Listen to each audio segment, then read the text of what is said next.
एक तो ज़ोर ज़ोर से खांसी आ रही होती है, फिर ऊपर से साल में बार बार लोग जो हैं वो बलगम निकाल रहे होते हैं, थू थू कर रहे होते हैं उसके ऊपर। ये खांसी और बलगम, ये क्या कनेक्शन है? और ये बहुत ज़्यादा दौरे पड़ने लग जाते हैं, क्या कनेक्शन है, क्यों हो रही है? अच्छा, इसमें जो अंडरलाइंग फिनोमेनन है उसको ब्रोंकाइटिस कहते हैं हम। अगेन ब्रोंकाइटिस का मतलब है ये सोजिश सांस की नालियों में। अच्छा।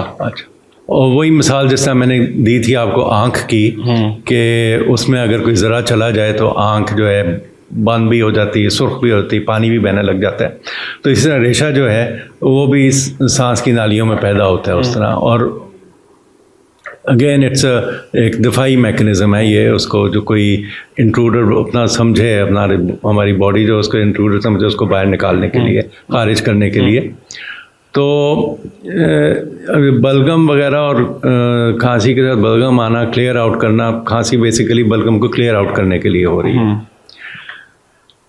उसकी जो वजूहात आ जाती हैं, एक ब्रोंकाइटिस है। अच्छा, ब्रोंकाइटिस हो सकता है एक्यूट, यानी कि सीजनल, फ्लू ज़ुकाम वगैरह हो गया, उसके साथ आ गई।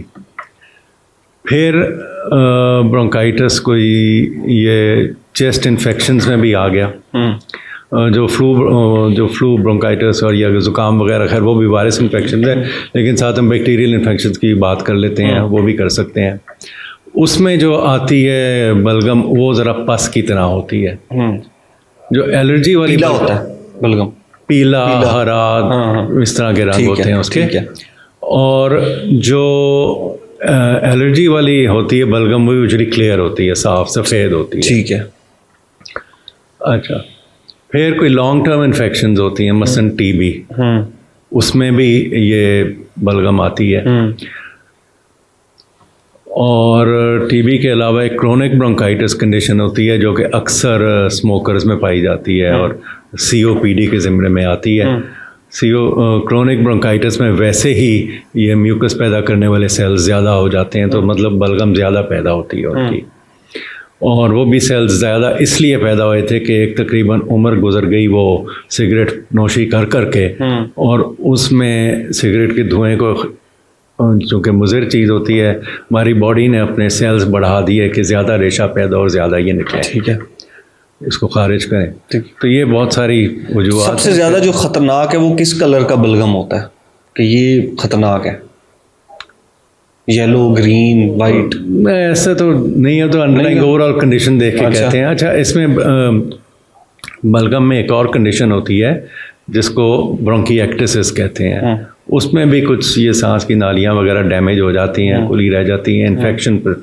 उसमें यह होता है कि बैक्टीरिया वगैरह जो है कॉलोनाइज कर लेते हैं उसको, और फिर तो एक प्याले भर भर के बलगम निकलती है। उसमें निकल कहाँ से रहा होता है बलगम? इतना पैदा हो रहा होता है, बन रहा होता है बॉडी के अंदर, चेस्ट के अंदर बन रहा होता है।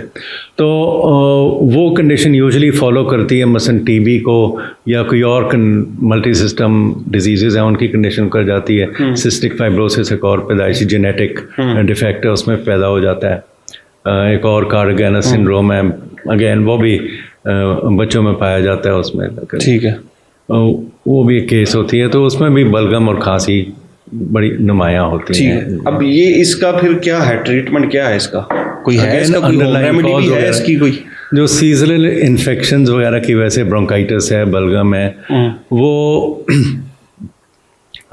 इस किस्म की जो कॉफ सिरप्स में एक्सपेक्ट्रेंट्स वाले कॉफ सिरप्स हैं, उनमें करामत साबित हो सकते हैं। वो कि एक्सपेक्ट्रेंट का मतलब ये है कि ज़रा बलगम निकालने में आसानी पैदा कर दें। ठीक है।